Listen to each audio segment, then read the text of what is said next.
pupunta po kami ngayon sa center at kasama ko si mama ngayon.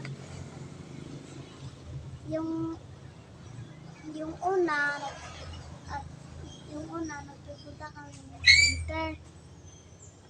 Nahuli kami sa pag-inject. Hello, good morning, magandang umaga, Luzon, Visayas, Mindanao, magandang umaga sa inyong lahat.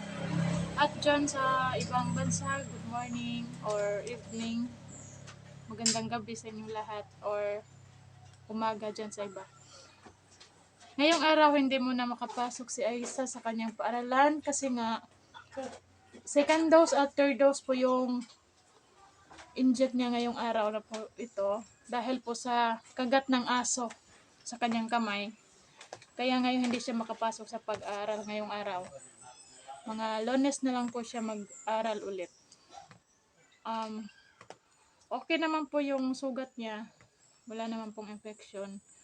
Pero kailangan lang naman pa-injectan ng anti-rabies.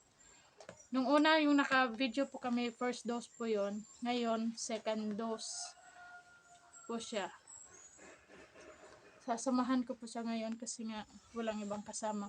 At thank you rin naman sa barangay na nakig-cooperate sa amin para makapag-inject at makapunta doon sa aming pupuntahan. Kasi nga wala kaming sariling sasakyan, kaya humingi kami ng tulong sa barangay. Kasi malayo-layo rin yung pupuntahan doon sa Talumo. At kay Sir Paul, condolence po Sir Paul sa buong family mo, condolence po. At thank you po sa lahat sa mga sumusuporta po sa video. Kahit hindi maganda yung mga content, thank you rin sa lahat. Sa mga OFW, sa Manila, sa Batangas, sa Cagayan, all around Philippines, thank you so much. At unang sa lahat, sa nagtatanong kung nagtatrabaho, yes po, nagtatrabaho po ako pang extra income para po sa amin kasi hindi naman pwedeng dito na kami nag-ano sa pag-video. Kaya nag-extra income ako sa pagtatrabaho doon sa trabahuan ko po. Pasensya po kung mayroon akong ibang content na hindi nyo nagustuhan, kaya nga po nag-focus naman po kami sa pag-video. Dahil kapag Lunes hanggang Biyernes, bihira lang po kami makapag-video kasi nga nagtrabaho ako, mga around 5 PM or 6 PM na po ako makauwi at si Aisa naman ay galing pa sa paaralan, full day yung klase niya. Kaya hindi po kami madalas makapag-upload ng video.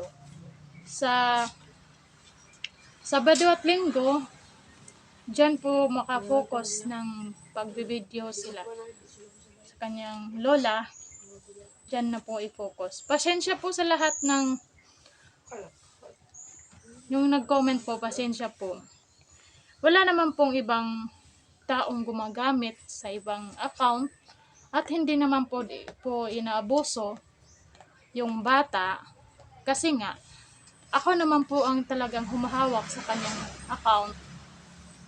Dahil kapag wala po siya sa bahay at kung wala po rin akong trabaho, nagbi-video po ako ng ibang content like kay Lola or sa trabaho namin kasi nga wala si Aisa.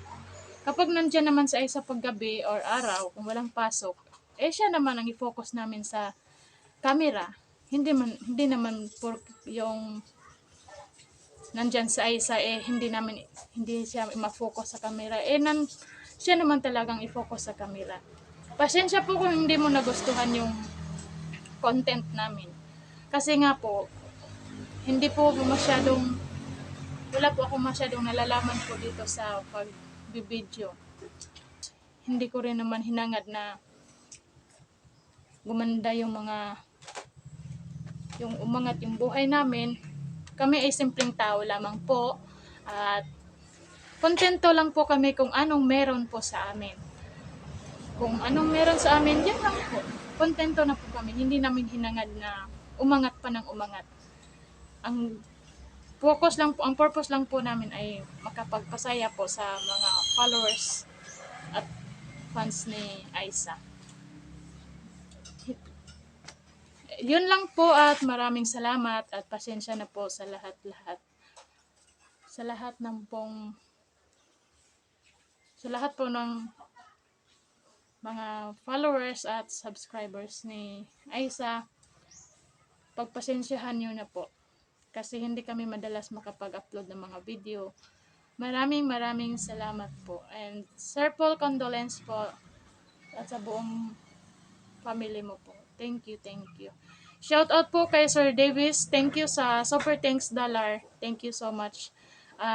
Shout out kay Sir Danny Vidua.